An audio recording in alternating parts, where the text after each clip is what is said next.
नमस्कार दोस्तों, स्वागत है आपका हमारे चैनल आरोग्य पथिक पर। चलिए आज बात करते हैं एक ऐसे शब्द की जो हम सबकी जिंदगी का हिस्सा बन गया है। स्ट्रेस यानी तनाव। काम का प्रेशर हो, रिश्तों की उलझन या फिर भविष्य की चिंता, ऐसा लगता है जैसे तनाव हर कोने में हमारा इंतजार कर रहा है। आज हम इसका जवाब किसी मॉडर्न साइकोलॉजी की किताब में नहीं, बल्कि हजारों साल पुराने एक आयुर्वेदिक ग्रंथ में ढूंढने की कोशिश करेंगे। हमारे पास आचार्य वाग्भट की अष्टांग हृदयम से कुछ कमाल के सूत्र हैं। आज हम मिलकर ये समझने की कोशिश करेंगे कि ये प्राचीन ज्ञान आज के इस मॉडर्न स्ट्रेस को किस नज़र से देखता है और क्या इसके उपाय आज भी उतने ही कारगर हैं। और सबसे मजेदार बात यह है कि अष्टांग हृदयम तनाव को कोई बीमारी नहीं मानता। उसके लिए ये कोई बाहरी दुश्मन नहीं है जिससे हमें लड़ना पड़े। आयुर्वेद इसे शरीर और मन के बीच बिगड़े हुए संतुलन का एक सिग्नल, एक लक्षण मानता है। ग्रंथ इसे मानसिक दोषों का प्रकोप कहता है, जिसका सीधा सीधा मतलब है कि हमारे मन के अंदर की कुछ ऊर्जाएं अपने सामान्य स्तर से कहीं ज्यादा बढ़ रही हैं और अशांति पैदा कर रही हैं। वाह, ये तो शुरुआत में ही पूरी सोच को पलट देने वाली बात है। हम तो हमेशा यही सोचते हैं कि तनाव बाहर से आता है, बॉस की वजह से, ट्रैफिक की वजह से, लेकिन ये ग्रंथ कह रहा है कि असली गड़बड़ अंदर है। तो फिर अष्टांग हृदयम के हिसाब से ये तनाव है क्या? ये मानसिक दोषों का प्रकोप का असली में क्या मतलब है? इससे समझने के लिए हमें मन की बनावट को समझना होगा। देखिए, ग्रंथ के मुताबिक हमारा मन 3 मूल गुणों या कह लीजिए ऊर्जाओं से बना है: सत्व, रज और तम। आप इन्हें मन की 3 अवस्थाएं भी कह सकते हैं। सत्व गुण का मतलब है संतुलन, शांति, स्पष्टता और ज्ञान। जब सत्व गुण प्रधान होता है तो हम शांत, खुश और फोकस्ड महसूस करते हैं। अच्छा, जैसे सुबह सुबह जब मन एकदम ताजा और साफ होता है, वैसा कुछ? बिल्कुल। फिर दूसरा है रजगुण, यानी गतिविधि, जुनून, इच्छा और बेचैनी। ये हमें काम करने, लक्ष्य हासिल करने की ऊर्जा तो देता है, लेकिन जब ये बढ़ जाता है तो यही ऊर्जा चिंता और हड़बड़ाहट में बदल जाती है। और तीसरा है तम गुण, यानी जड़ता, आलस्य, अज्ञान और निराशा। ये हमें आराम और नींद के लिए जरूरी तो है, पर इसकी अधिकता हमें डिप्रेशन और नेगेटिविटी की तरफ ले जाती है। अष्टांग हृदयम का एक श्लोक है, सत्वम रजस्तम इति मनसस्त्री गुणाः स्मृताः, यानी मन इन 3 गुणों से बना है। तनाव की अवस्था तब पैदा होती है जब सत्व गुण दब जाता है और रज और तम गुण बेकाबू होकर मन पर हावी हो जाते हैं। मन की यही उथल-पुथल वाली स्थिति ही स्ट्रेस है। ये तो कमाल का नजरिया। स्ट्रेस कोई बाहरी चीज नहीं, बल्कि हमारे अंदर इन 3 गुणों का बिगड़ा हुआ खेल है। तो फिर सवाल ये उठता है कि ये संतुलन बिगड़ता क्यों है? आज की जिंदगी में ऐसी क्या वजह हैं जो हमारे रज और तम गुणों को इतना बढ़ा देती हैं? अष्टांग हृदयम इसके लिए 2 मुख्य रास्ते बताता है, एक मानसिक और दूसरा शारीरिक, यानी हमारी जीवन शैली। मानसिक कारणों के लिए एक बहुत ही सुंदर श्लोक है, कामः क्रोध शोक भयम लोभ मोह च मानसाः। इसका मतलब है काम यानी अधूरी इच्छाएं, क्रोध यानी गुस्सा, शोक, भय, लोभ और मोह, ये सब मन के असली रोग हैं। हमारी भावनाएं ही हमारी दुश्मन बन जाती हैं। एक तरह से सोचिए ना, आज हम लगातार भविष्य के डर में जीते हैं। नौकरी का डर, सेहत का डर, सोशल मीडिया पर दूसरों की जिंदगी देखकर हमारे अंदर अधूरी इच्छाएं और लालच बढ़ता है। छोटी छोटी बातों पर गुस्सा और चिड़चिड़ापन तो जैसे आम हो गया है। ये सारी भावनाएं सीधे हमारे रज और तम गुणों को भड़काती हैं, जिससे मन में लगातार एक तूफान सा चलता रहता है। और दूसरा कारण आपने बताया, हमारी जीवन शैली। ये कैसे हमारे मानसिक संतुलन को बिगाड़ती है? आयुर्वेद के अनुसार हमारी हर आदत का सीधा असर हमारे शरीर की ऊर्जा पर पड़ता है, जिसे दोष कहते हैं, खासकर वात दोष पर। ग्रंथ कहता है, वायुरायुर नियंता चेष्टानाम सर्वदेहिनाम, यानी वात ही वो ऊर्जा है जो शरीर और मन की हर गतिविधि को कंट्रोल करती है। हमारी सांस, हमारा सोचना, हमारा चलना फिरना, सब कुछ। अच्छा। लगातार इस्तेमाल, ये सभी आदतें शरीर में वात दोष को बहुत तेजी से बढ़ाती हैं। ये वात दोष वाली बात बहुत दिलचस्प है। तो जब आयुर्वेद वात दोष के बढ़ने की बात करता है, क्या ये आज की भाषा में हमारे नर्वस सिस्टम के ओवर स्टिमुलेट होने जैसा है?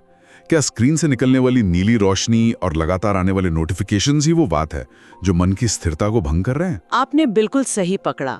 वात का गुण ही है चंचलता, हल्कापन और गति। जब ये बढ़ता है तो हमारा नर्वस सिस्टम एक फाइट या फ्लाइट मोड में चला जाता है। मन एक जगह टिक नहीं पाता, हजारों विचार एक साथ दौड़ने लगते हैं।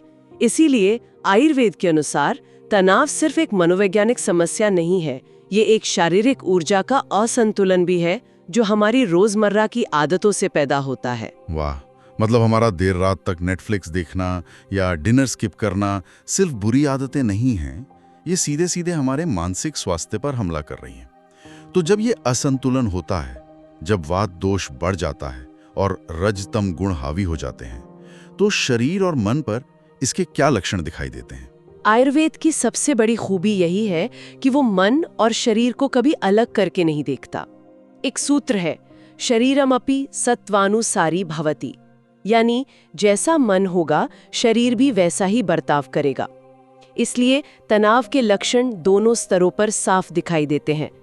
मानसिक लक्षणों में सबसे आम है लगातार नेगेटिव विचार आना, एक अनजानी सी बेचैनी महसूस होना, किसी काम पर ध्यान न लगा पाना, फोकस की कमी। हाँ, और छोटी छोटी बातों पर घबराहट होना।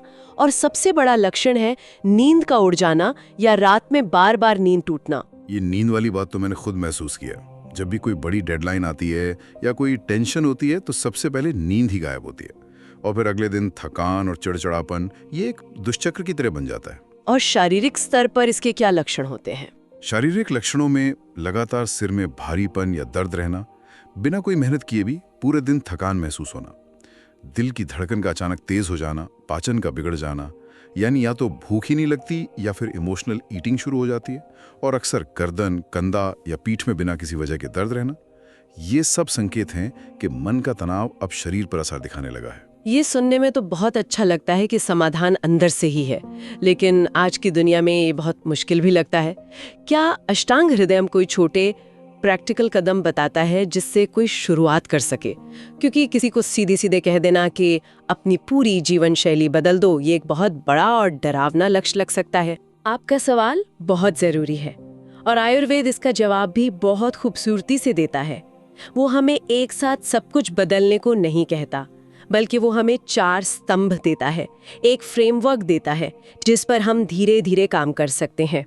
ये 4 स्तंभ है आहार, विहार, योग और सद्वृत्त।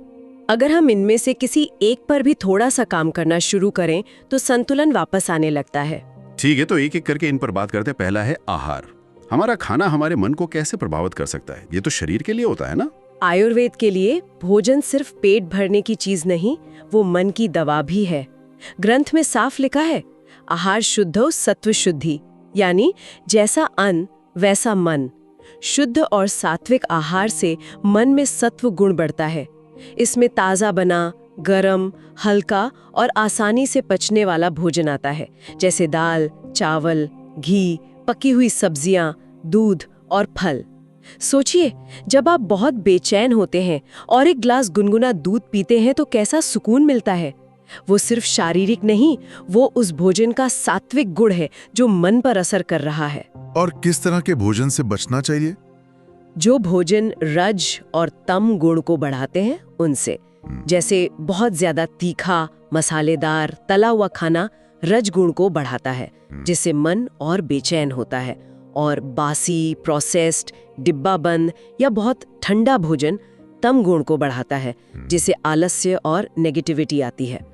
तो अगली बार जब कोई स्ट्रेस में हो तो पिज्जा ऑर्डर करने की बजाय शायद एक कटोरी गर्म खिचड़ी खाने का सोचे। ये छोटा सा बदलाव भी बड़ा असर डाल सकता है।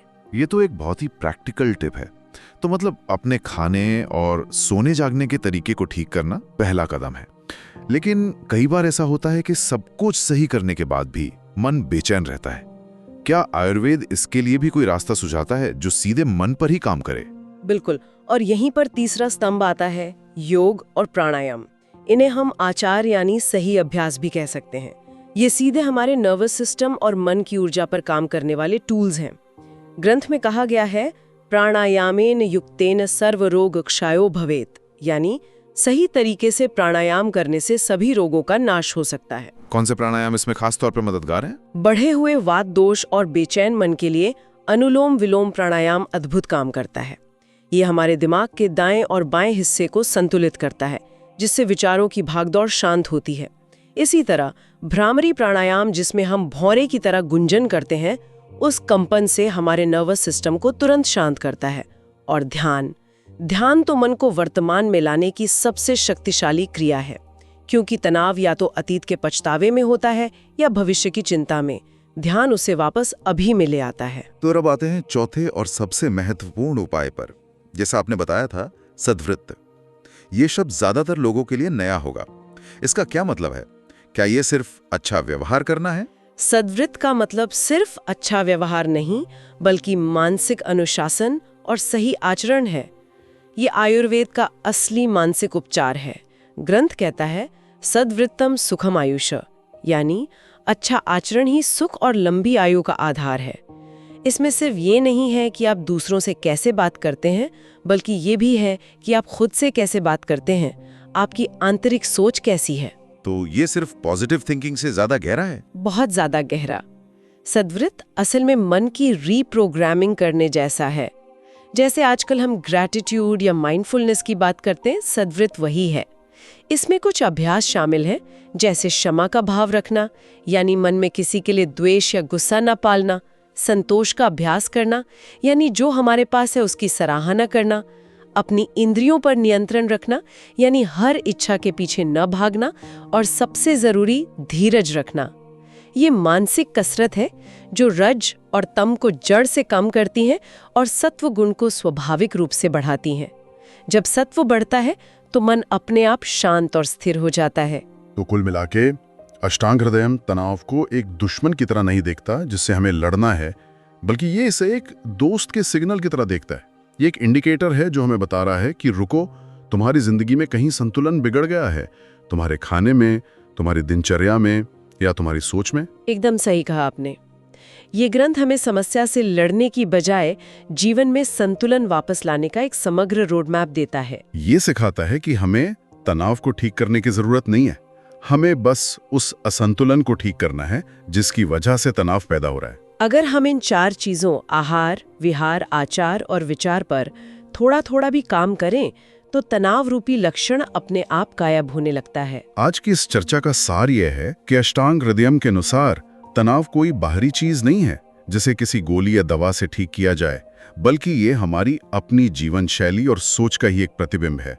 ये हमें एक बहुत बड़ी ताकत देता है। ये हमें याद दिलाता है कि हमारे मन की शांति का रिमोट कंट्रोल हमारे ही हाथ में है और उसका रास्ता हमारे शरीर की देखभाल और हमारी रोज की आदतों से होकर गुजरता है। और इसी के साथ हम सुनने वालों के लिए एक विचार छोड़ जाते हैं।